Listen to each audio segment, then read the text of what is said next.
ആരും അറിയരുത്. നമ്മളെവിടെയോ പോയത് ജസ്റ്റ് ഒന്ന് മുട്ടയൊക്കെ അടിച്ചു, അത് കഴിഞ്ഞിട്ട് തിരിച്ചു വന്ന് മുടിയൊക്കെ വളരുന്നുണ്ട്. ആ രീതിയിൽ വേണം ആൾക്കാരെ അറിയാം. ചില ആൾക്കാർക്ക് അത് മുടി കൊഴിയുന്നുണ്ട്, ചില ആൾക്കാർക്ക് മുടി കൊഴിയുന്നില്ല. എന്തുകൊണ്ട് ചില ആൾക്കാർക്ക് അത് കൊഴിയുന്നുണ്ട്?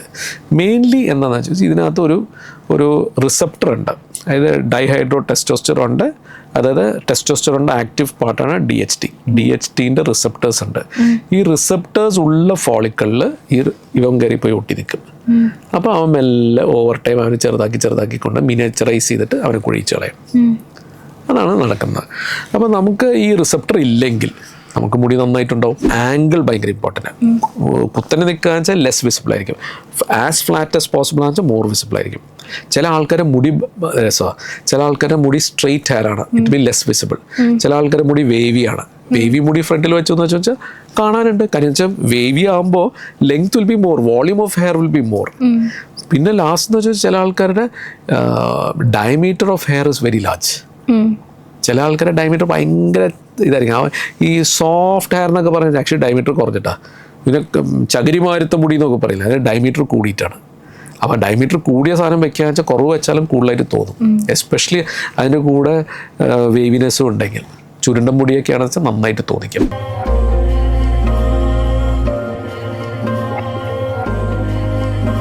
പണ്ട് ആൾക്കാർ പറയായിരുന്നു കഷണ്ടിക്ക് മരുന്നില്ല എന്ന്. പക്ഷെ ഇപ്പം അത് എത്രമാത്രം ശരിയാണെന്ന് എനിക്കറിയത്തില്ല.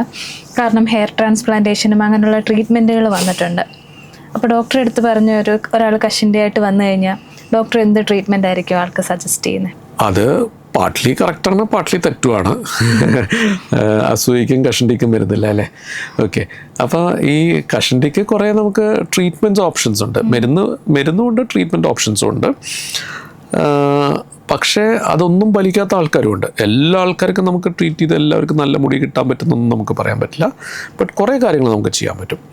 അപ്പോൾ എസ്പെഷ്യലി ഇപ്പോൾ ലാസ്റ്റ് കുറേ നാളായിട്ട് കുറേ പുതിയ സാധനങ്ങൾ വന്നിട്ടുണ്ട്.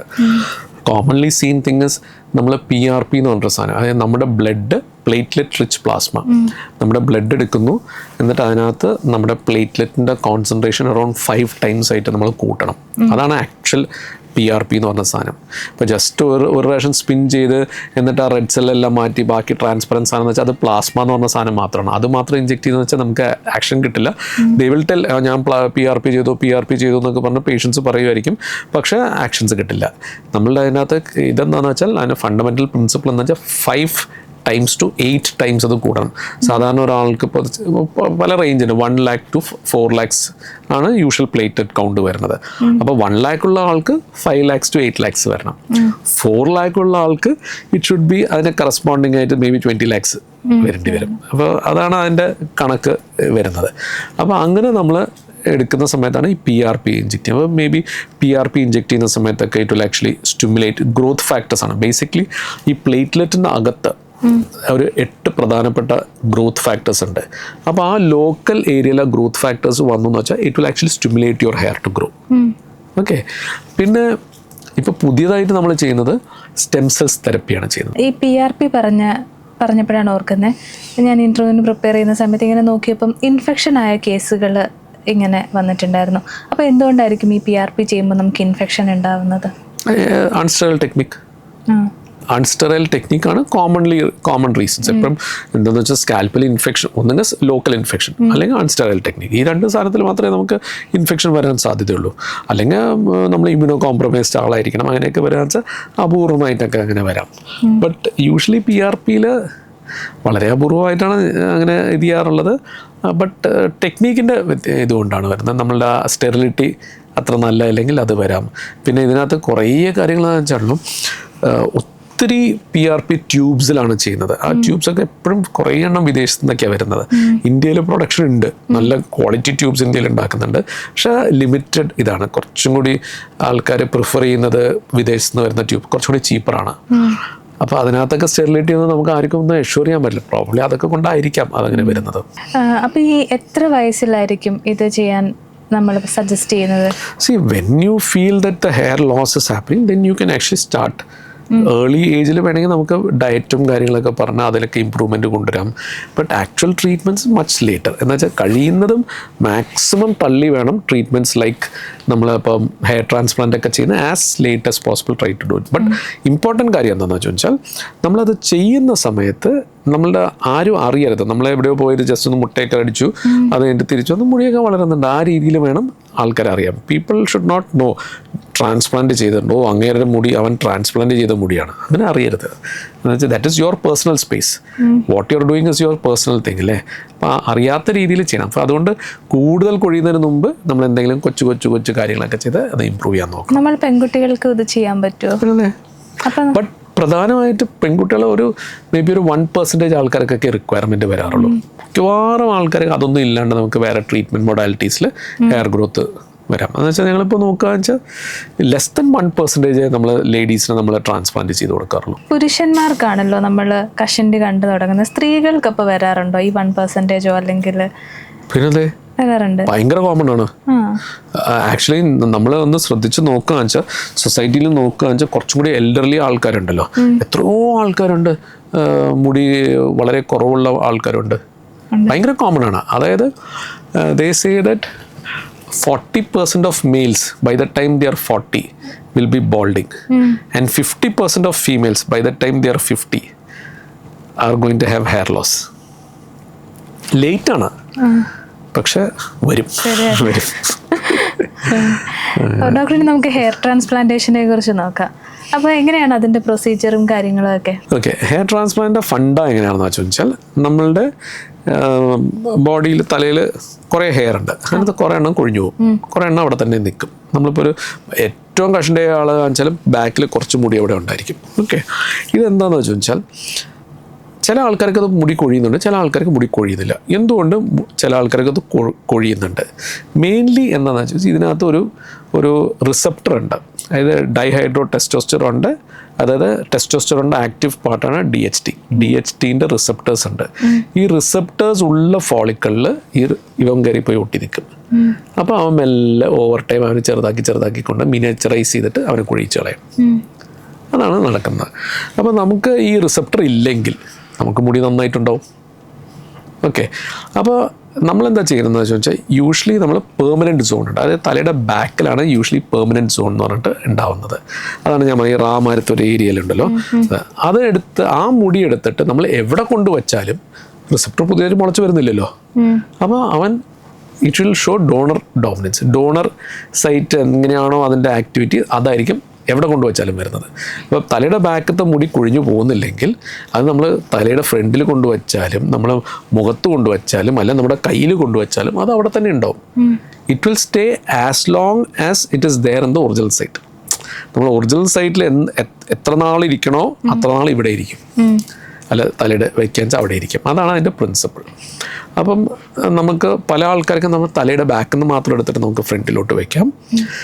ബട്ട് ചില ആൾക്കാർക്ക് നമുക്ക് അതിന് ആവശ്യത്തിന് ഉണ്ടാവില്ല. ആ സമയത്ത് നമ്മൾ ചിലപ്പോൾ താടിയുടെ അവിടെ നിന്നും ബോഡി ഹെയർ ഒക്കെ എടുത്തിട്ട് നമുക്കത് വെക്കാൻ പറ്റും. ഈ വേറൊരാളുടെ മുടി നമുക്ക് വെക്കാൻ പറ്റില്ല? ഇല്ല, അത് ഇമ്മ്യൂൺ റിജക്ഷൻ വരുമല്ലോ, ഇമ്മ്യൂണിറ്റി ബേസ്ഡ് റിജക്ഷൻ. ഇതിനകത്ത് ലൈഫ് സെൽസ് അല്ലേ, ജീവനുള്ള സാധനമല്ലേ.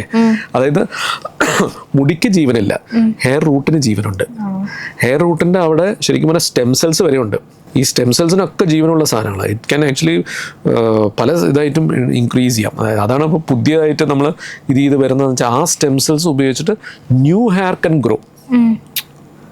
പുതിയ മുടിക്ക് വളരാം. കഷണ്ടിയുള്ള ആൾക്കും അത് വെച്ച് വെച്ചാൽ പുതിയ ഹെയർ വളരാം. അപ്പോൾ അതിൻ്റെ അകത്തൊക്കെ റിസർച്ചും കാര്യങ്ങളും, റിസർച്ച് മാത്രമല്ല ആക്ടിവിറ്റീസ് സ്റ്റാർട്ട് ചെയ്തിട്ടുണ്ട്. അപ്പോൾ നമ്മൾ എത്ര സിറ്റിംഗ് ചെയ്യണമായിരിക്കും ഈ ഹെയർ ട്രാൻസ്പ്ലാന്റ് ചെയ്യേണ്ട ആൾ? ഓക്കെ, അത് ഡിപ്പെൻസ് ഓൺ എത്ര മുടിയാണ് നമുക്ക് പോയിരിക്കുന്നത്. ഇപ്പോൾ ശരാശരി ഒരാളുടെ തലയിൽ എന്ന് വെച്ചാൽ ഒരു കണക്കെന്ന് വെച്ചാൽ 1,00,000 മുടി ഉണ്ടെന്ന് കൂട്ടിക്കോളും. അങ്ങനെയാണ് ശരാശരി കണക്ക് വെച്ചിരിക്കുന്നത്. ആ ആൾക്ക് നമ്മളിപ്പോൾ ഒരു മേൾഭാഗം കംപ്ലീറ്റ് ഒരു ഗ്രേഡ് 5 ബോൾഡിങ് എന്ന് വെച്ചാൽ മേൾഭാഗം കംപ്ലീറ്റ്ലി പോയിട്ട് ബാക്കിൽ മാത്രമേ ഉള്ളൂ, സൈഡിൽ മാത്രമേ ഉള്ളൂ. ദാറ്റ് മീൻസ് ഒരു 50% മുടി പോയിട്ടുണ്ടെന്ന് കൂട്ടിക്കോളും. ഈ 50% മുടി പോയെന്ന് വെച്ചാൽ എത്രയായി? 50,000 മുടി പോയിട്ടുണ്ട്.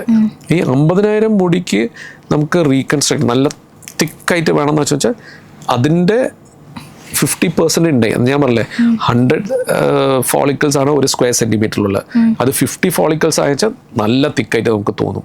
അപ്പോൾ അതേമാതിരി അപ്പോൾ നമുക്ക് ഈ 50,000 പോയിന്റ് 50 അവിടെ വേണ്ടത് നമുക്ക് അതിൻ്റെ 50%. അപ്പോൾ അത് that is around 25,000 follicles. 25,000 follicles നമുക്ക് അവിടെയൊക്കെ ട്രാൻസ്പ്ലാന്റ് ചെയ്യാൻ വെച്ചാൽ നല്ല തിക്കായിട്ട് നമുക്ക് തോന്നും. പക്ഷെ നമുക്ക് എടുക്കാനില്ലല്ലോ. അപ്പോൾ എന്താ ചെയ്യണമെന്ന് ചോദിച്ചാൽ ചില സ്ഥലങ്ങളിൽ നമ്മൾ ഫ്രണ്ടിൽ ഭയങ്കര ഡെൻസിറ്റി വയ്ക്കും, ബാക്കിലാകുമ്പോൾ ലെസ് ഡെൻസിറ്റി ആവും. അപ്പോൾ ഫേസ് ടു ഫേസ് കാണുമ്പോൾ നല്ലതായിട്ട് തോന്നും, പക്ഷേ ബാക്കിൽ മുകളിൽ നിന്ന് നോക്കിയാൽ ചിലപ്പോൾ ബാക്കിലോട്ടൊക്കെ കുറച്ച് കുറവായിരിക്കും. പിന്നെ വെക്കുന്ന രീതിയുണ്ട്, നമ്മൾ ഒന്നിൻ്റെ ഫ്രണ്ടിൽ ഒന്ന് വയ്ക്കുക വെച്ചാൽ പെട്ടെന്ന് കാണില്ല. ബട്ട് അതേ സമയത്ത് ഈ ബ്രിക്സിൽ ചെയ്യുന്ന മാതിരി ഉണ്ടല്ലോ, ഒന്നിൻ്റെ ഇടയിൽ ഒന്ന് ഇങ്ങനെ വയ്ക്കുക വെച്ചാൽ ലെയർ ആയിട്ട് വയ്ക്കുക വെച്ചാൽ ഇഗെയിൻ ഇറ്റ് ലുക്ക് മോർ. പിന്നെ എന്താ വെച്ചാൽ ആംഗിൾ ഭയങ്കര ഇമ്പോർട്ടൻ്റ്. കുത്തനെ നിൽക്കുക വെച്ചാൽ ലെസ് വിസിബിൾ ആയിരിക്കും, ആസ് ഫ്ലാറ്റ് ആസ് പോസിബിൾ ആണെന്ന് വെച്ചാൽ മോർ വിസിബിൾ ആയിരിക്കും. ചില ആൾക്കാരുടെ മുടി രസമാണ്, ചില ആൾക്കാരുടെ മുടി സ്ട്രെയിറ്റ് ഹെയർ ആണ്, ഇറ്റ് ബി ലെസ് വിസിബിൾ. ചില ആൾക്കാരുടെ മുടി വേവി ആണ്, വേവി മുടി ഫ്രണ്ടിൽ വെച്ചെന്ന് വെച്ചാൽ കാണാനുണ്ട്. കാര്യം വെച്ചാൽ വേവി ആകുമ്പോൾ length will be more, volume of hair will be more. പിന്നെ ലാസ്റ്റ് എന്ന് വെച്ചാൽ ചില ആൾക്കാരുടെ diameter of hair is very large. ചില ആൾക്കാരുടെ ഡയമീറ്റർ ഭയങ്കര ഇതായിരിക്കും. ഈ സോഫ്റ്റ് ഹെയർ എന്നൊക്കെ പറയുന്നത് ആക്ച്വലി ഡയമീറ്റർ കുറഞ്ഞിട്ടാണ്. പിന്നെ ചകിരിമാരുത്ത മുടി എന്നൊക്കെ പറയില്ല, അത് ഡയമീറ്റർ കൂടിയിട്ടാണ്. അപ്പോൾ ഡയമീറ്റർ കൂടിയ സാധനം വെക്കുക വെച്ചാൽ കുറവ് വെച്ചാലും കൂടുതലായിട്ട് തോന്നും. എസ്പെഷ്യലി അതിൻ്റെ കൂടെ വേവിനെസ്സും ഉണ്ടെങ്കിൽ, ചുരുണ്ട മുടിയൊക്കെയാണെന്ന് വെച്ചാൽ നന്നായിട്ട് തോന്നിക്കും. അപ്പോൾ അങ്ങനെ കുറേ ക്രൈറ്റീരിയാസ് ഉണ്ട് ഇതിനകത്ത്. ഇപ്പോൾ ഇത് നല്ല ക്ഷമയും ഒക്കെ വേണ്ട ഒരു പ്രോസസ്സാണല്ലോ. അപ്പോൾ ഇത് എത്ര സമയമായിരിക്കും ഇതിൻ്റെ ഇങ്ങനെ ട്രാൻസ്പ്ലാന്റ് ചെയ്യുന്നത്? യൂഷ്വലി അത് ഓരോ ആൾക്കാർക്കും ഡിസൈഡ് ചെയ്യാം എങ്ങനെയാണ് ചെയ്യേണ്ടതെന്നൊക്കെ ഡിസൈഡ് ചെയ്യാം. അപ്പോൾ നമുക്കിപ്പോൾ ടെക്നീക്സിലും കുറേ വ്യത്യാസങ്ങളുണ്ട്. ഇപ്പം നമ്മളിപ്പോൾ സ്ട്രിപ്പ് മെത്തേഡ് ഉണ്ട്, നമ്മൾ FUE follicular unit extraction method ഉണ്ട്. സ്ട്രിപ്പ് മെത്തേഡ് എന്ന് വെച്ചാൽ നമ്മൾ തലയുടെ ബാക്കിൽ നിന്ന് നമ്മളൊരു സ്ട്രിപ്പ് ഓഫ് ഹെയർ എടുക്കും, ഒരു 1.5 സെൻറ്റിമീറ്റേഴ്സ് വീതിക്ക് നമ്മളൊരു സ്ട്രിപ്പ് ഓഫ് സ്കാൽപ്പ് അങ്ങ് എടുക്കും. എന്നിട്ട് മൈക്രോസ്കോപ്പിലോ ഇതൊക്കെ നോക്കിയിട്ട് അതിനെ കട്ട് ചെയ്ത് സിംഗിൾ ഫോളിക്കിൾസ് ആക്കി നമ്മൾ കട്ട് ചെയ്തിട്ട് ടെക്നീഷ്യൻസ് കട്ട് ചെയ്ത് സിംഗിൾ ഇതാക്കും, അതിനടുത്ത് ഇംപ്ലാന്റ് ചെയ്യും. അങ്ങനെയൊക്കെ ചെയ്യുന്ന സമയത്ത് നമ്മളത് ഇൻഫാക്ട് നമ്മൾ 2000 ഐ തിങ്ക് ഒരു 15 വരെ അതായിരുന്നു നമ്മൾ മാക്സിമം ചെയ്യുന്നുണ്ടായിരുന്നു. അതൊക്കെ ചെയ്യുന്ന സമയത്ത് നമുക്കൊരു ഓൾമോസ്റ്റ് 4500 ഫോളിക്കിൾസ് നമുക്കൊരു ദിവസം വയ്ക്കാം. പക്ഷേ അത് കഴിഞ്ഞിട്ട് നമ്മൾ ആക്ച്വലി നമ്മളെ ടെക്നീക്ക് മാറ്റി, നമ്മൾ FUE ആക്കി. FUE ആക്കുന്ന സമയത്ത് നമ്മൾ ഒന്ന് ലേണിംഗ് കർവിൻ്റെ ഇഷ്യൂസ് വന്നിട്ടുണ്ടായിരുന്നു. പക്ഷേ മോർ ദാൻ ദാറ്റ് നമ്മൾ ടെക്നിക്ക് റിഫൈൻ ചെയ്ത് കൊണ്ടുവന്നു. വേർ നമ്മൾ the time that you are taking നമ്മൾ ബാച്ച് ആയിട്ടായിരുന്നു. ഒരു 300-400 എടുക്കും, എന്നിട്ട് അതെടുത്ത് നമ്മൾ ഫ്രണ്ടിലോട്ട് വയ്ക്കും, പിന്നെ ഒരു 300 എടുക്കും, അത് വയ്ക്കും. എന്ന് വെച്ചാൽ നമുക്ക് the time that the hair is outside your body കുറച്ച് കൊണ്ടുവരാൻ വേണ്ടിയിട്ട് ഒരു ½ an hour ആകുമ്പോഴേക്കും അത് അകത്തോട്ട് വയ്ക്കണം. അപ്പോൾ ചെറിയ ബാച്ച് ആയിട്ട് ചെയ്യുന്നത്. അങ്ങനെ ചെയ്യുന്ന സമയത്ത് നമുക്ക് കൂടുതൽ ടൈം എടുക്കും. അപ്പോൾ നമ്മൾ അതും റിലാക്സ്ഡ് ആയിട്ട് ചെയ്യാൻ ഓൾമോസ്റ്റ് എല്ലാ ദിവസവും ട്രാൻസ്പ്ലാന്റ്സ് ഉണ്ടായിരിക്കും. അപ്പോൾ സെയിം സാധനം റിപ്പീറ്റീവായിട്ട് ചെയ്യുന്ന സമയത്തല്ല people also will get exhausted, mentally they get exhausted. അപ്പോൾ അത് കാരണം what we do is that നമ്മൾ ഒരു ദിവസം പേഷ്യൻറ്റിനും സ്റ്റാഫിനും എല്ലാവർക്കും കംഫർട്ടിന് വേണ്ടി നമ്മളൊരു 5:30 ആകുമ്പോഴേക്കും തീരാൻ വേണ്ടിയിട്ടുള്ള കാര്യങ്ങൾ ചെയ്യും. അപ്പോൾ ആ ഒരു മോർണിംഗ് നമ്മളൊരു 9 o'clock സ്റ്റാർട്ട് ചെയ്ത് 5:30 ചെയ്യുന്നതിൻ്റെ ഇടയിൽ ഒരു 2500 to 3000 അത്രയും നമ്പർ ഓഫ് ഗ്രാഫ്സ് നമ്മൾ ചെയ്യുന്നു. അപ്പോൾ ചിലപ്പോൾ നമുക്കിപ്പോൾ 5000-6000 ഒക്കെ വെക്കാൻ 2 ദിവസം കൂടെ ചെയ്യും. ഇപ്പോൾ ചിലർക്കൊക്കെ ഇത് ചെയ്യണമെന്ന് ആഗ്രഹം ഉണ്ടായിരിക്കും, പക്ഷെ നമുക്ക് എല്ലാവർക്കും ഉള്ളിലൊരു പേടിയും ഭയവും ഒക്കെ ഉണ്ടായതുകൊണ്ടായിരിക്കും നമ്മളിങ്ങനെ മടിച്ച് നിൽക്കുന്നത്. അപ്പോൾ ഇങ്ങനെ ഹെയർ ട്രാൻസ്പ്ലാന്റ് ചെയ്യുമ്പോൾ നമുക്ക് വേദന അനുഭവപ്പെടാറുണ്ടോ, അല്ലെങ്കിൽ എന്തെങ്കിലും ബുദ്ധിമുട്ടുകൾ ഉണ്ടാകാറുണ്ടോ? ഓക്കെ, നമുക്ക് വേദനയുടെ കാര്യത്തിൽ ഇതെല്ലാം ലോക്കൽ അനസ്തീസിയയിലാണ് ചെയ്യുന്നത്. അപ്പോൾ ആ ചെയ്യുന്ന സമയത്ത് തന്നെ ലോക്കൽ അനസ്തീസിയ ഇഞ്ചെക്ട് ചെയ്യുന്നതിൻ്റെയാണ് പെയിൻ ഉണ്ടാകുന്നത്. അപ്പോൾ ആ പെയിൻ കുറയ്ക്കാൻ വേണ്ടി തന്നെ ടെക്നീക്സ് ഉണ്ട്. സോ ഫോർ എക്സാമ്പിൾ നമ്മൾ വൈബ്രേറ്റേഴ്സ് വെച്ചിട്ടാണ് ഇത് ചെയ്യുന്നത്. എന്ന് വെച്ചാൽ ഈ എന്താ പറയുന്നത് പെയിൻ ആൻഡ് വൈബ്രേഷൻ രണ്ടും ഒരു സിസ്റ്റത്തിൽ കൂടെയാണ് പോകുന്നത്. അപ്പോൾ ഈ ഗേറ്റ് ഫിനോമിന ഉണ്ട് ഇതിൻ്റെ. അപ്പോൾ ഫസ്റ്റ് വൈബ്രേഷൻ പോവുകയാണെന്ന് വെച്ചാൽ പെയിനിന് ആ സെയിം ഇതിനകത്തൂടെ പോകാൻ പറ്റില്ല. അപ്പോൾ പെയിൻ കുറവ് തോന്നിയിട്ടുണ്ടാവുള്ളൂ. അപ്പോൾ അത് കാരണം വൈബ്രേറ്റർ വെച്ച് എന്നിട്ട് നമ്മൾ ഇഞ്ചെക്ട് ചെയ്ത് പോകാറുണ്ട്. അപ്പോൾ അതൊരു ടെക്നിക്കാണ്. പിന്നെ ചിലപ്പോൾ കോൾഡ് വെച്ചിട്ട് ഒരു ഭയങ്കര ചിൽഡ് സാധനമുണ്ട്, ആ സാധനം വയ്ക്കുമ്പോഴും മരവിച്ച് പോകുമ്പോൾ നമുക്ക് പെട്ടെന്ന് അങ്ങനെ പെയിനൊന്നും അറിയുന്നുണ്ടാവില്ല, ഇഞ്ചെക്ഷൻ പെയിൻ. പിന്നെ മൂന്നാമത് നമ്മൾ ചെയ്യുന്നതെന്ന് വെച്ചാൽ കുറച്ച് ആ ഇഞ്ചെക്ഷൻ്റെ ഇത് എപ്പോഴും കുറച്ച് മാത്രമേ ഇഞ്ചെക്ട് ചെയ്യുള്ളൂ. ഇപ്പോൾ ഒരു ഫുൾ ഏരിയ ചെയ്യണമെന്ന് വെച്ചാൽ നമ്മളൊരു 2 cc ഒക്കെ ആയിരിക്കും ഫുൾ അവിടെ കുറച്ച് ഇഞ്ചെക്ട് ചെയ്ത് പോകും. അതിൻ്റെ ഒരു 5 minutes 10 minutes കഴിഞ്ഞിട്ട് പിന്നെയാണ് നമ്മൾ ഫുള്ളായിട്ട് ഇഞ്ചെക്ട് ചെയ്യുന്നത്. അപ്പോൾ ഇഞ്ചെക്ഷൻ ചെയ്യുന്നതിൻ്റെ പെയിൻ ഉണ്ടാവില്ല. കുത്തുന്നതിലല്ല വേദനയുള്ളൂ. പല ആൾക്കാരും ഇങ്ങനെ തൊലിയിൽ ഇങ്ങനെ കുത്തുന്ന സമയത്ത് ഭയങ്കര പെയിനാണ്, കുത്തുന്ന സമയത്ത് ചെറിയൊരു പെയിനേ ഉണ്ടാവുള്ളൂ. പക്ഷേ അത് കഴിഞ്ഞിട്ട് ആ ഡ്രഗ് പുഷ് ചെയ്ത് വെക്കുന്ന സമയത്താണ് ഭയങ്കര പെയിൻ. അപ്പോൾ നമ്മൾ ഈ ഡബിൾ ടെക്നിക്ക് ചെയ്യുന്ന സമയത്ത് ആ പെയിൻ ഉണ്ടാവില്ല, സെക്കൻഡ് പെയിൻ ഉണ്ടാവില്ല. അപ്പോൾ യു ആർ ക്വൈറ്റ് കംഫർട്ടബിൾ. പിന്നെ നമ്മളുടെ യുണീക്കായിട്ട് നമ്മളിവിടെ ചെയ്യുന്നത് എന്താ വെച്ചാൽ ഫ്രണ്ടിൽ, ബാക്കി സ്ഥലത്തൊക്കെ ഫ്രണ്ടിൽ അവരിങ്ങനെ കുത്തി പോകും. നമ്മൾ അതിനൊരു ഫ്രണ്ടിൽ 2 ഇഞ്ചക്ഷൻ മാത്രമേ ചെയ്യുള്ളൂ. ആ 2 ഇഞ്ചക്ഷൻ ചെയ്ത് ഫുൾ ഫ്രണ്ട് മരവിച്ചു പോകും. സോ അത് ബ്ലോക്സ് എന്ന് പറയും. അപ്പോൾ ആ ഫ്രണ്ടൽ നെർവ് ബ്ലോക്കാണ് നമ്മൾ ചെയ്യാറുള്ളത്. നമ്മൾ ഐ തിങ്ക് ഇപ്പോൾ ഒരു 5-8 വർഷമായിട്ട് നമ്മൾ ഫ്രണ്ടൽ നെർവ് ബ്ലോക്ക് മാത്രമേ ചെയ്യുന്നുള്ളൂ. So it will not be painful. അങ്ങനെ പെയിൻ ഒന്നും ഉണ്ടാവില്ല. സോ ഇപ്പോൾ പോസ്റ്റ് ഓപ്പറേറ്റീവ്ലിയും FUE ചെയ്യുന്ന സമയത്ത് അങ്ങനെ പെയിൻ ഉണ്ടാവില്ല. മറ്റേ സ്ട്രിപ്പ് ചെയ്യുമ്പോൾ കുറച്ച് വലിച്ചടയ്ക്കുന്നതിൻ്റെ കുറച്ചൊരു പെയിൻ വരും. പെയിൻ കാര്യമായിട്ട് ഉണ്ടാവില്ല. ലോക്കൽ അനസ്തീസിയയിൽ ചെയ്യുന്നത് നല്ലൊരു ആംബിയൻസ് ആയിരിക്കും. എസ്പെഷ്യലി നമ്മളിവിടെയൊക്കെ ചെയ്യുന്ന സമയത്ത് ഫുൾ പാട്ട്, സിനിമ, എന്താണെന്ന് വെച്ചാൽ അവർക്ക് അവിടെ കാണാം. വലിയ വലിയ ഗ്ലാസിൻ്റെ സൈഡിൽ പുറത്ത് മരങ്ങളും ഇതും എല്ലാം നമുക്ക് അവിടെ കാണാൻ പറ്റും. അപ്പോൾ അവർ ക്ലസ്ട്രോഫോബിയ ഉണ്ടാവില്ല. നമ്മൾ കമത്തിക്കിടത്ത് ചെയ്യില്ല. പല സ്ഥലങ്ങളിലും അവർ കമത്തിക്കിടത്തും, എന്ന് വെച്ചാൽ ബാക്ക് എടുക്കാൻ വേണ്ടി കമത്തിക്കിടത്തിയിട്ടാണ് എടുക്കുന്നത്. സോ അത് ക്ലസ്ട്രോഫോബിക്കാണ്. നമ്മൾ എത്ര ആൾക്കാർക്ക് പരിചയമുണ്ട് കമന്ന് മുഖം എന്തെങ്കിലും ഒരു പില്ലോയിൽ വെച്ച് കമന്ന് കിടന്നു വെച്ചാൽ നമുക്കൊരു ഇതാവില്ലേ. സോ അതൊരു ബോറ് പരിപാടിയാണ്. നമ്മൾ അത് ചെയ്യില്ല. നമ്മളെപ്പോഴും സൈഡ് വേസ് കിടത്തിയിട്ട് നമ്മൾ ചെയ്യാറുള്ളൂ. സോ യൂഷ്വലി അങ്ങനെ ആരും ഒരു കംപ്ലയിൻറ്റ് പറയില്ല. പിന്നെ ഇമ്പോർട്ടൻറ്റ് കാര്യം എന്താണെന്ന് വെച്ചാൽ നമ്മളിത് എടുക്കുമല്ലോ, ബാക്കിൽ നിന്ന് എടുക്കില്ലേ, ഫ്രണ്ടിലോട്ട് വെക്കുമ്പോൾ ഞാൻ പറഞ്ഞില്ല ഹാഫ് ആൻ അവറിനകത്ത് വെക്കുക. ഈ ഹാഫ് ആൻ അവർ നമ്മൾ എന്ത് ചെയ്യുന്നു എന്ന് ഇമ്പോർട്ടൻ്റ് ആണ്. ഈ ഹാഫ് ആൻ അവർ നമ്മൾ എന്താ ചെയ്യുന്നതെന്ന് വെച്ചാൽ ഞാൻ പറയുന്നത് പ്രീവിയസ് ഡേ നമ്മൾ വന്നിട്ട് നമ്മൾ ബ്ലഡ് കൊടുക്കും, PRP ഇഞ്ചെക്ട് ചെയ്യാൻ വേണ്ടിയിട്ട്. നമ്മൾ ഹെയർ ട്രാൻസ്പ്ലാന്റ് ചെയ്യുന്ന സമയത്ത് നമ്മൾ 15 ml ഓഫ് ആക്ടിവേറ്റഡ് PRP, അതായത് നമ്മൾ GFC എന്ന് പറഞ്ഞ സാധനമാണ് നമ്മൾ ഫുൾ സ്കാൽപ്പിൽ ഇഞ്ചെക്ട് ചെയ്യുന്നത്. എന്താ വെച്ചാൽ എല്ലാവരുടെയും നമ്മൾ ഇഞ്ചെക്ട് ചെയ്യുന്നുണ്ട്, ലോക്കലൈസ് ചെയ്തിരുന്നപ്പോൾ ഇത് ഫുൾ മരവിച്ചിരിക്കുക. 15 ml അപ്പോൾ നന്നായിട്ട് ഇഞ്ചെക്ട് ചെയ്യും. നമ്മളുടെ 98% ഓഫ് പേഷ്യൻസ് പോസ്റ്റ് ഓപ്പ് നമ്മൾ PRP ഇഞ്ചെക്ട് ചെയ്യാറില്ല. 98% ഓഫ് പേഷ്യൻസ് ചെയ്യാറില്ല. കാരണം വെച്ചാൽ അതിന് ആവശ്യമില്ല. ഓക്കെ, അപ്പം നമ്മൾ PRP എടുക്കുന്ന സമയത്ത് അതിൻ്റെ കൂടെ തന്നെ വേറെ PPP എന്ന് പറഞ്ഞൊരു അംശം കൂടി സെപ്പറേറ്റ് ചെയ്യും അവരുടെ ബ്ലഡിൽ നിന്ന്. അത് നോർമൽ ടെമ്പറേച്ചറിലാണ്, ആംബിയൻറ്റ് ടെമ്പറേച്ചറിലാണ് വെച്ചിരിക്കുന്നത്. ഓക്കെ, അപ്പോൾ ഈ ഗ്രാഫ്റ്റ് ഇവിടെ നിന്ന് എടുക്കുന്ന, ബാക്കിൽ നിന്ന് എടുക്കുന്ന ഗ്രാഫ്റ്റ് ഇതിന് PPP സൊല്യൂഷനിലാണ് വെക്കുന്നത്. അപ്പോൾ ഈ PPP സൊല്യൂഷനിൽ ആംബിയൻറ്റ് ടെമ്പറേച്ചറാണ്, ഐസും കാര്യങ്ങളൊന്നും ഇല്ല. അപ്പോൾ ഹെയർ ഇസ് കംഫർട്ടബിൾ. നമ്മുടെ തന്നെ ബോഡീൻ്റെ ഒരു പാർട്ടിൽ നിൽക്കുമ്പോൾ ഹെയർ ഇസ് കംഫർട്ടബിൾ. ആൻഡ് നമ്മളത് തിരിച്ചത് വെക്കുന്നുണ്ട്. ഈ തിരിച്ചു വെക്കുന്ന സമയത്ത് എഗെയിൻ ഇംപ്ലാന്റേഴ്സ് വെച്ചിട്ടാണ് ചെയ്യുന്നത്. ഇംപ്ലാന്റേഴ്സ് വെക്കുന്നത് അല്ലെങ്കിൽ എന്ത് പറ്റും, ഓരോ ആളും ഒരു ഫോസപ്സ് വെച്ചിട്ട് ആ ഒരു രോമത്തിനെ കയറി പിടിക്കും. ആ പിടിക്കുന്ന സമയത്ത് അതിനകത്ത് ഡാമേജ് വരും. ഓക്കെ, അത് പ്രിവെൻറ്റ് ചെയ്യാൻ വേണ്ടി ഡാമേജ് വരുന്ന വെച്ചാൽ ഫുൾ അത് ചത്തുപോകില്ല, പക്ഷേ അത് ഹൈബർനേഷനിൽ പോകും, ടിലോജൻ ഫേസിലോട്ട് പോകും. പിന്നെ ഒരു 3 മാസം 4 മാസം കഴിഞ്ഞിട്ട് വളരും. അതുകൊണ്ടാണ് പല സെൻറ്റേഴ്സും, ഓൾമോസ്റ്റ് എല്ലാ സെൻറ്റേഴ്സും പറയുന്നത് ട്രാൻസ്പ്ലാന്റ് കഴിഞ്ഞു വെച്ചാൽ ഒരു 3-4 മാസം കഴിഞ്ഞിട്ട് വളർന്നു തുടങ്ങുള്ളൂ. നമ്മൾ കാണുന്നത് എങ്ങനെയാണെന്ന് വെച്ചാൽ ഓൾമോസ്റ്റ് 80% ആൾക്കാർക്ക് ഇമ്മീഡിയറ്റ്ലി വളർന്നു തുടങ്ങും. അതിൻ്റെ വ്യത്യാസമാണ്. ഈ ട്രാൻസ്പ്ലാന്റ് ചെയ്ത് മുടി കൊഴിഞ്ഞു പോകാറുണ്ടെന്ന് കേട്ടിട്ടുണ്ട്. കറക്റ്റ്. അതായത് 1 മാസമൊക്കെ ആകുമ്പോഴേക്കും ഇവൻ ടിലോജൻ എഫ്ലൂം എന്ന് പറഞ്ഞൊരു സ്റ്റേറ്റിലോട്ട് പോകും. അതായത് കംപ്ലീറ്റ് മുടിയല്ല പോകുന്നത്, ഒരു 20%. നമ്മൾ ചെയ്യുമ്പോൾ ഒരു 20%, അല്ലെങ്കിൽ ചിലപ്പോൾ റെഗുലർ ടെക്നിക്ക് ചെയ്യാന്ന് വെച്ചാൽ ഒരു 40% 50% ടിലോജൻ ഫേസിലോട്ട് പോകും. അപ്പോൾ അതാണ് ഈ കൊഴിഞ്ഞു പോകുന്നത്. പക്ഷേ അത് ഏത് പ്രൊസീജിയർ ആണെങ്കിലും ഡോണ്ട് വറി, ഈ 20% അല്ല 50% തിരിച്ചു വളരും. ബട്ട് ആ തിരിച്ചു വളർന്ന് ഇറ്റ് ടേക്സ് അറൗണ്ട് ഒരു 3 to 4 months വളർന്ന് സ്റ്റാർട്ട് ചെയ്യാൻ വേണ്ടിയിട്ട്. അപ്പോൾ അതാണ് അതിനെ ടിലോജൻ എഫ്ലൂം എന്ന് പറയുന്നത്. ഇപ്പം ഞാൻ ഈ പ്രാവശ്യം വന്ന് ഇത് ഹെയർ ട്രാൻസ്പ്ലാന്റേഷൻ ചെയ്തു എന്ന് വെച്ചോ, നെക്സ്റ്റ് ഇയർ ഞാൻ വീണ്ടും ഡോക്ടറെ കൺസൾട്ട് ചെയ്ത് വീണ്ടും ഇത് ചെയ്യണോ? വേണ്ട.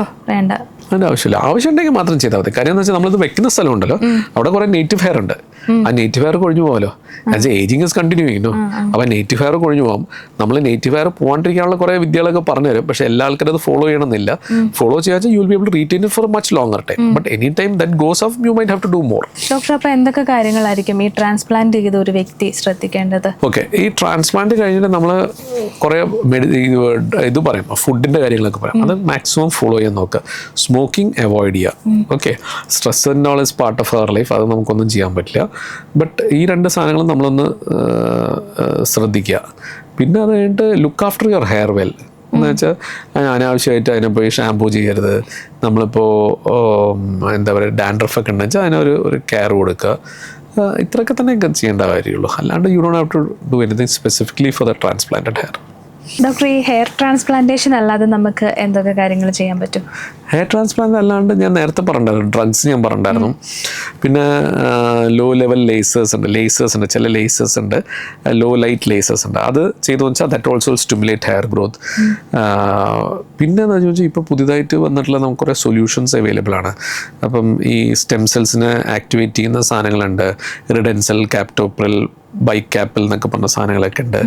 പിന്നെ നമ്മൾ കുറേ കെഫീൻ ഗ്രൂപ്പ് ഓഫ് സാധനങ്ങളുണ്ട്. അത് നമ്മൾ വാസോ ഡയലറ്റേഷൻ വെച്ചിട്ട് ദെല്ലൊക്കെ ഇൻക്രീസ് ഹെയർ ഗ്രോത്ത്. പിന്നെ ഇപ്പോൾ ഫില്ലേഴ്സ് വന്നിട്ടുണ്ട്, ഹെയർ ഫില്ലേഴ്സ് ഉണ്ട്. സോ അതൊക്കെ ബേസിക്കലി പെപ്റ്റൈഡ്സ് ആണ്. സോ അതിനകത്ത് പെപ്റ്റൈഡ്സ് ഉണ്ട്, കുറേ ഈ കോപ്പർ അങ്ങനത്തെ കുറേ സാധനം, വേറെ സിങ്ക്, കോപ്പർ അങ്ങനത്തെ കുറേ സാധനങ്ങളൊക്കെ ഉള്ള ഇതൊക്കെ ഉണ്ട്, ആൻറ്റി ഓക്സിഡൻസ് ഒക്കെ ഉണ്ട്. So those things also will actually increase the hair growth. In fact അവിടെയൊക്കെ എന്താ വെച്ചാൽ ഈ സ്റ്റെം സെൽസിനെ സ്റ്റിമുലേറ്റ് ചെയ്തിട്ട് ന്യൂ ഹെയർ ഓൾസോ കൻ ഗ്രോ. സോ അങ്ങനെ കുറേ പുതിയ സാധനങ്ങൾ വന്നിട്ടുണ്ട്. ഡോക്ടർ, അലോപേഷ്യ എന്ന് പറഞ്ഞൊരു അസുഖമുണ്ട്, അതായത് ഈ വട്ടത്തിൽ മുടി കൊഴിയുന്നത്. അത് സ്ത്രീകൾക്കും ഉണ്ട്, പുരുഷന്മാർക്കും ഉണ്ട്. അപ്പോൾ എന്തുകൊണ്ടായിരിക്കും അത് വരുന്നത്? സോ അതിൻ്റെ ആക്ച്വൽ പേര് അലോപേഷ്യ എന്ന് വെച്ചാൽ ഹെയർ ലോസ് മാത്രമേ ഉള്ളൂ, ബോൾഡിംഗ് മാത്രമേ ഉള്ളൂ. അലോപേഷ്യ ഏരിയേറ്റ എന്നാണ് അതിൻ്റെ ആക്ച്വൽ പേര്, ടെർമിനോളജി. അലോപേഷ്യ ഏരിയേറ്റ എന്ന് വെച്ചാൽ ഓട്ടോ ഇമ്മ്യൂൺ ഡിസീസാണ്. അതായത് നമ്മുടെ ശരീരത്തിൻ്റെ എഗൻസ്റ്റ് ഫൈറ്റ് ചെയ്യാണ്. അപ്പം എന്താ, നമ്മുടെ ശരീരം നമ്മളെ ഈ സെൽസ് ഉണ്ടല്ലോ, കോശങ്ങളുണ്ട്, അതിൻ്റെ എഗൻസ്റ്റ് ഫൈറ്റ് ചെയ്യും. അപ്പം ആ മുടിയൊക്കെ കൊഴിഞ്ഞു പോകും. അപ്പോൾ അതിന് വേണ്ടിയിട്ട് നമ്മൾ ഇത് ചെയ്യാൻ വേണ്ടിയിട്ട് ലോക്കലൈസ്ഡ് ആയിട്ട് നമ്മൾ ഇമ്മ്യൂണോസപ്രസൻസ് കൊടുക്കാറുണ്ട്. അത് കൊടുക്കുന്ന സമയത്താണ് അതിനകത്ത് ഒരു റിക്കവറി വരാറുള്ളത്. അതുപോലെ ഇപ്പം നമുക്ക് എന്ത് വന്നാലും പകരുമോ എന്നുള്ള പേടിയും ടെൻഷനും ഒക്കെയാണ്. അപ്പോൾ നമ്മൾ ഈ സലൂണിലൊക്കെ പോയി മുടി വെട്ടുമ്പോൾ അപ്പോൾ ഇത്തരം ഈ മുടി കൊഴിച്ചിലൊക്കെ കാണുമ്പോൾ ആദ്യം ആൾക്കാർക്ക് പേടിയുണ്ടാവും, മറ്റൊരാൾക്ക് പകരുമോ, അല്ലെങ്കിൽ വേറൊരാൾക്ക് ഇങ്ങനെ എന്തെങ്കിലും അസുഖം ഉണ്ടെങ്കിൽ അത് നമുക്ക് പകരുമോ എന്നൊക്കെ ഉള്ളത്. അങ്ങനെ എന്തെങ്കിലും ഉണ്ടോ? ഓക്കെ, അലോപേഷ്യ ഏരിയേറ്റമാരെയുള്ള സാധനങ്ങൾ പകരില്ല, ബിക്കോസ് ഇറ്റ് ആസ് ഓരോ ഇൻഡിവിജ്വലൈസ്ഡ് ആയിട്ടുള്ള സംഗതികളാണ്. നമ്മൾ സലൂണിൽ പോയിട്ട് മുടി വെട്ടുന്ന സമയത്ത് നമുക്ക് കിട്ടാൻ സാധ്യതയുള്ളത് നമ്മൾക്ക് ഫംഗൽ ഇൻഫെക്ഷൻസ് ആണ്. കാര്യം എന്താണെന്ന് വെച്ചാൽ കോംസ് വരുന്നത് കോംസും സിസേഴ്സ് എന്നാണ് വരുന്നത്. ആൻഡ് പ്രോബബ്ലി ദറ്റ് ഹെയർ ഡ്രസ്സറിൻ്റെ ഫിംഗേഴ്സിൽ എന്തെങ്കിലുമൊക്കെ വെച്ചാൽ that all those things can come. അപ്പോൾ ഐഡിയലി അതിനകത്ത് സാധാരണ വരുന്നത് ഇതാണ് താരൻ. അപ്പോൾ ഐഡിയലി എന്ത് ചെയ്യണം എന്ന് വെച്ചാൽ take your own comb to a barber shop. നമ്മൾ സലൂണിൽ പോകുന്ന ടേക്ക് യുവർ ഓൺ കോം, അതാണ് സേഫസ്റ്റ് സാധനം. പക്ഷെ ആർക്കും അങ്ങനെ ചെയ്യാൻ പറ്റില്ല. കുറച്ചും കൂടി ഹൈ എൻഡ് ഇതാകുന്ന സമയത്ത് അവരെല്ലാം പുതിയ സാധനങ്ങളാണ് യൂസ് ചെയ്യുന്നത്. പണ്ട് ഷേവ് ചെയ്യാൻ യൂസ് ചെയ്യുന്ന ബ്ലേഡ്സ് ഒരാൾക്ക് യൂസ് ചെയ്യുന്ന അടുത്ത ആൾ. പക്ഷേ അവയർനെസ് വന്ന സമയത്ത് every one is getting a new one. So similarly കോംസും ഒക്കെ പുതിയ കോംസ് യൂസ് ചെയ്യാവുന്നതേ ഉള്ളൂ. അങ്ങനെ അവിടെ നിന്നാണ് അത് വരുന്നത്. സ്റ്റെറോയിഡ് ഒക്കെ ഉപയോഗിക്കുന്നത് കൊണ്ട് എന്തെങ്കിലും ദോഷമുണ്ടോ? സോ അത് സ്റ്റിറോയിഡ് യൂസ് ചെയ്യുന്നത് അലോപേഷ്യ ഏരിയറ്റൊക്കെയാണ് യൂസ് ചെയ്യുന്നത്. അവിടെ ലോങ് ആക്ടിങ് സ്റ്റിറോയിഡ്സ് ഇത് ചെയ്യുന്നുണ്ട്. പക്ഷേ ഇപ്പോൾ അതുകൂടാണ്ട് തന്നെ വേറെ കുറേ ട്രീറ്റ്മെൻറ്റ് മൊഡാലിറ്റീസ് വന്നിട്ടുണ്ട് അലോപേഷ്യ ഏരിയറ്റ് ട്രീറ്റ് ചെയ്യാൻ വേണ്ടിയിട്ട്. സോ അപ്പോൾ ചില സാധനങ്ങൾക്ക് നമ്മൾ സ്റ്റിറോയിഡ് യൂസ് ചെയ്യണം. യൂസ് ചെയ്തെന്ന് വെച്ചാൽ ന്യൂ ഹെയർ ഗ്രോത്ത് വരും, പക്ഷെ കൂടുതലായി എന്ന് വെച്ചാൽ സ്കിൻ തിന്നിങ് വരും. അപ്പോൾ അതൊരു നമ്മൾ കറക്റ്റായിട്ട് വേ ചെയ്തിട്ട് നമ്മൾ നോക്കണം. അപ്പോൾ യൂസ് ചെയ്യുന്നു, എന്നിട്ട് 3 വീക്സ് കഴിഞ്ഞിട്ട് നമ്മൾ വീണ്ടും നോക്കുന്നു. അടുത്ത യൂഷ്വലി 3 വീക്സ് ആണ് ഇഞ്ചെക്ഷൻസ് കൊടുക്കുന്നത്. ബട്ട് അത് ആ particular doctor should be doing it, not ഏതെങ്കിലും ഒരു ക്ലിനിക്കിൽ പോയിട്ട് ഇത് ഇഞ്ചെക്ഷൻ ചെയ്ത് വരുന്നതുകൊണ്ട് ആരെങ്കിലും ചെയ്ത് കൊടുക്കുന്നത് അത് കറക്റ്റ് അല്ല. So they should know what exactly is happening. Side effects ഉണ്ടാവുമോ ഡോക്ടർ? അപ്പോൾ അതിന് ഈ ഓഫ് കോഴ്സ് സ്റ്റിറോയിഡ്സ് വന്നു സൈഡ് എഫക്ട്സ് ഒക്കെ ഉണ്ടാവാം. അതുകൊണ്ടാണ് നമ്മളത് ഭയങ്കര ലിമിറ്റഡായിട്ട് യൂസ് ചെയ്യും ആൻഡ് ഭയങ്കര കെയർ എടുത്ത് യൂസ് ചെയ്യണം. അതായത് സൈഡ് എഫക്ട്സ് വരാണ്ട് നമ്മൾ നോക്കണം. ആ വരുന്ന സമയമാകുമ്പോഴേക്കും നമ്മൾ സ്റ്റോപ്പ് ചെയ്യണം. ഏത് മരുന്നെടുത്താലും സൈഡ് എഫക്റ്റ് ഉണ്ടല്ലോ, എന്ത് ചെയ്യാൻ വെച്ചാലും സൈഡ് എഫക്റ്റ് ഉണ്ട്. അത് അമിതമായെന്ന് വെച്ചാൽ എന്തും വിഷമാണല്ലോ. അപ്പോൾ അതുമാതിരി ഇതുണ്ട്. അപ്പോൾ നമ്മളത് കെയർ എടുത്തിട്ട് ചെയ്യണം. It is A very powerful tool. പല സാധനങ്ങൾക്കും നമുക്ക് സക്സസ്ഫുള്ളി ട്രീറ്റ് ചെയ്യാൻ പറ്റുന്ന one of the modalities is these steroids, long acting steroids. Doctor, അതുപോലെ നരച്ച മുടി വരുമ്പോൾ നമ്മളെല്ലാവരും ഡൈ ചെയ്യുന്നവരാണ്. അപ്പോൾ ഈ ഡൈ ചെയ്യുന്നത് നല്ലതാണോ അതോ എന്തെങ്കിലും ദോഷമുണ്ടോ? ഇങ്ങനെ കേട്ടിട്ടുണ്ട്, ഈ ഡൈ ചെയ്ത് കഴിഞ്ഞാൽ ഉള്ള മുടിയും കൂടെ നരച്ചു പോകും എന്നൊക്കെ. അപ്പോൾ അതിലെന്തെങ്കിലും? സോ അപ്പോൾ ഇറ്റ് ഡിപ്പെൻസ് കേട്ടോ. അതിനകത്ത് നല്ലൊരു സാധ്യതയുണ്ട്. കാര്യം എന്താണെന്ന് വെച്ചാണല്ലോ, പല ഡൈസിനകത്തും അമോണിയ ഉണ്ട്, വേറെ കുറേ ഹാംഫുൾ കെമിക്കൽസ് ഉണ്ട്. അപ്പം നമ്മുടെ ബാക്കി മുടിയൊക്കെ അതിനെ എഫക്റ്റ് ചെയ്യും. അപ്പോൾ as far as possible dye ചെയ്യാണ്ടിരിക്കുക. ഡൈ ചെയ്യാൻ വെച്ചാൽ ഏറ്റവും ഇമ്പോർട്ടൻസ് ആണെന്ന് വെച്ചാൽ പല ആൾക്കാർക്കും ഡൈയിലൂടെ അലർജി ഉണ്ടായിരിക്കും. അപ്പോൾ ഡൈ ചെയ്യുന്ന സമയത്ത് വേറെ ഏതെങ്കിലും ഒരു ഭാഗത്ത് കയ്യിലോ തൊടയിലോ ഒരു ദിവസം അപ്ലൈ ചെയ്ത് ഉറപ്പ് വരുത്തണം. അലർജി ഇല്ലയെന്ന് ഉറപ്പ് വരുത്തണം. അല്ലാതെ നമുക്കിപ്പോൾ മറ്റന്നാൾ നമ്മുടെ കല്യാണമാണ്, അപ്പോൾ ഇന്ന് പോയി സുന്ദരനാണ്, കുറച്ച് ഡൈ ഒക്കെ ചെയ്യണമെന്ന് വെച്ചിട്ട് ഇന്ന് പോയി ഡൈ ചെയ്തിട്ട് നാളെ ആകുമ്പോഴേക്കും മുഖം എല്ലാം അങ്ങനെ റൗണ്ടായിട്ടിരിക്കുന്ന കുറേ എക്സാമ്പിൾസ് ഉണ്ട്, കുറേ ആൾക്കാരുണ്ട്. ഓക്കെ, അത് കാരണം എപ്പോഴും നമ്മൾ അലർജി ഫസ്റ്റ് ടെസ്റ്റ് ചെയ്തിട്ട് എന്നിട്ട് മാത്രം ഡൈ ചെയ്യാൻ പറ്റുള്ളൂ. ചില ആൾക്കാർക്ക് ചില ഡൈ പറ്റില്ല, അപ്പോൾ വേറെ ടൈപ്പ് ഡൈസ് ഉണ്ട്. അപ്പോൾ ആ ഇതായിട്ട് നമ്മൾ നോക്കിയിട്ടെടുക്കുക.